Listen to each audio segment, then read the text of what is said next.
This is our Holman Carbide Grinder. It's made in Switzerland. Table tilts, also moves left to right with like a ball roller table.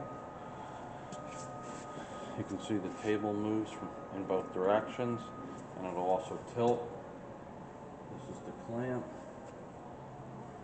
And there's your movement.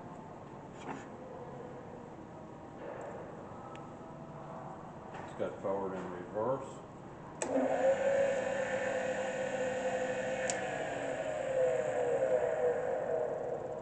One direction and the other. And this is our Holman Carbide Grinder. Thank you for watching.